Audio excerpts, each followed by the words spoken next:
आपको पता है कि आज फवाद चौधरी साहब की यहाँ पे पेशी है और उनको 2 रोजा रिमांड जो है वो वापस किया गया था और पुलिस की कस्टडी में दिया गया था। सुबह से मेरी सारे वकला की टीम यहाँ पे मौजूद है और उनको पेश नहीं किया जा रहा। It's been delayed for good 8 hours. मुझे नहीं पता फवाद चौधरी किस हाल में, किस तरह उनको रखा जा रहा है और किस किस्म का सलूक उनसे किया जा रहा है। मुझे नहीं पता, मेरा कोई राब्ता नहीं है उनसे किसी किस्म का। कल खबर आई थी कि उनको लाहौर ले जाया गया है, लेकिन किसी फैमिली मेंबर को इन्फॉर्म नहीं किया गया। अगर आप लोगों के पास कोई न्यूज़ है तो प्लीज मुझे बताइए, क्योंकि मैं और मेरे बच्चे बहुत परेशान हैं कि फवाद कहाँ है। ना तो वो कसार थाने में मौजूद है जहाँ पे FIR रजिस्टर की थी, और ना वो किसी और थाने पे इस्लामाबाद के मौजूद है जहाँ पे हमने सारी सर्च की है, लेकिन वो हमें कहीं नहीं मिले हैं। मैं बहुत गुजारिश करती हूँ इस पुलिस इस्लामाबाद से कि मेरे साथ ताउन करें और इतना जुल्म इन बच्चियों पे ना करें। इनको इनके बाप से मिलवाया जाए। 7 दिन हो गए हैं, आज पूरे 7 दिन फवाद चौधरी साहब का कुछ नहीं पता कि इसका क्या बनेगा। DSP लीगल से तलब किया गया है कि उनकी रिपोर्ट तलब करें, कोई आना यहाँ पे पसंद नहीं कर रहा। मुझे ये बताइए कि ये किस तरह का कानून है। मैं और मेरे बच्चे इस मुल्क के शहरी हैं, हमें कॉन्स्टिट्यूशन में राइट दिया गया है कि हम लोग वो राइट यूज करें, लेकिन मुझे तो इस राइट से महरूम रखा गया है, मेरी दो बच्चियों को।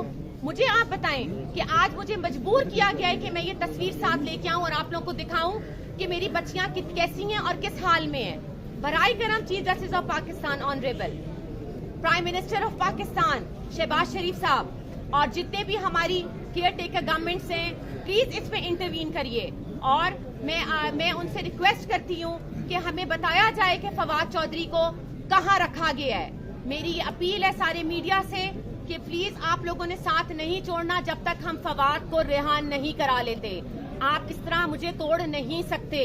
मैं यहाँ खड़ी हूँ, आपने जितना जुल्म करना है आप करें मेरी बेटियों पे और मेरे पे।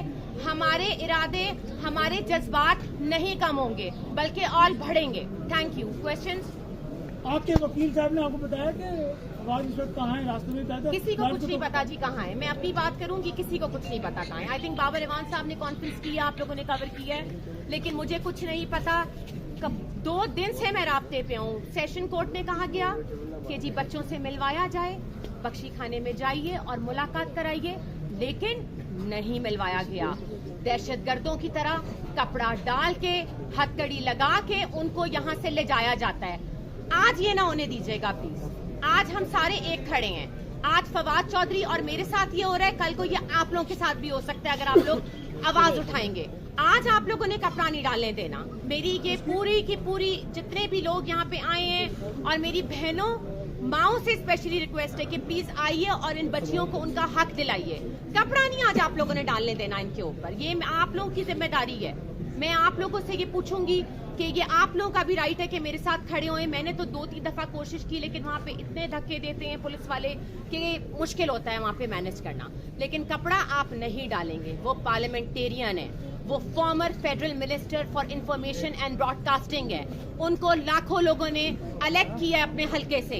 वो ऐसे नहीं आ गए किसी रिजर्व सीट के ऊपर, या वो किसी नवाज शरीफ की बेटी या बेटे नहीं है कि वो जहाजों में बैठ के आए। जिस तरह उनका इस्तकबाल किया गया, मरियम साहिबा किस ओहदे के तहत केयर टेकर गवर्नमेंट के वसाइल इस्तेमाल कर रही हैं?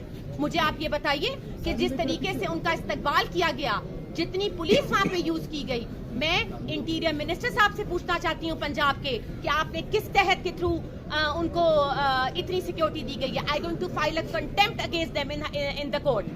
मुझे बताएं आप, ये कोई तरीका है?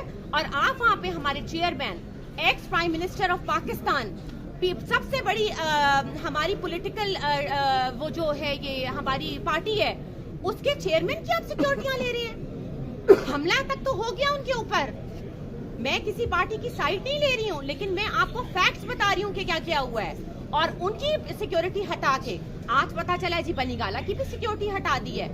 कोई बात नहीं, वहाँ पे बंदे खड़े हैं। मेरी कल चेयरमैन साहब से मुलाकात हुई है और मैं उनकी बहुत बहुत मशकूर हूँ, पूरी PTI टीम की, जनरल सेक्रेटरी साहब की, असद उमर साहब की, शाह साहब की, जितने भी लोग वहाँ पे थे, उन्होंने जिस तरीके से मुझे इज्जत दी और फवाद की जगह पे मुझे बिठाया, ऐसा ऐसा बहुत कम लोग इंसानियत के तहत करते हैं, इसीलिए उनकी इज्जत है। अवाम इसीलिए खान साहब की इज्जत करती है, इसलिए नहीं कि वो कोई करप्शन करके उन्होंने एवन फील्ड में अपार्टमेंट्स ले लिए हैं। घड़ी का मसला, कभी उसका मसला, लेकिन आप पहले हकूक तो दें, मुझे पहले मेरा राइट तो दें। आप आ गए गवर्नमेंट में, नून लीग और सारी हमारी इम्पोर्टेड गवर्नमेंट पीडीएम, मुझे तो राइट आप दिला दें। छोड़ दे फवाद चौधरी पीटीआई से बिलोंग करता है, छोड़ दे सारी बातें, लेकिन उसको राइट तो दिलाएं, मुझे राइट दिलाएं। मैं तो किसी पार्टी का नहीं हूँ हिस्सा, मैं तो दो बच्चों की बेटियों की माँ हूँ, मुझे राइट दिलाएं आप ना।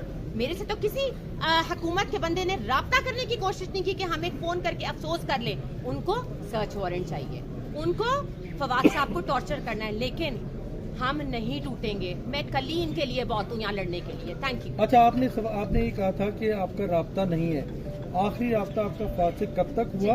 और दूसरा ये बताइएगा, आज टाइम्स स्क्वायर न्यूयॉर्क में भी प्रोटेस्ट हो रहा है, आज टाइम्स स्क्वायर न्यूयॉर्क में, परसों यूके में और बार्सिलोना में भी हुआ।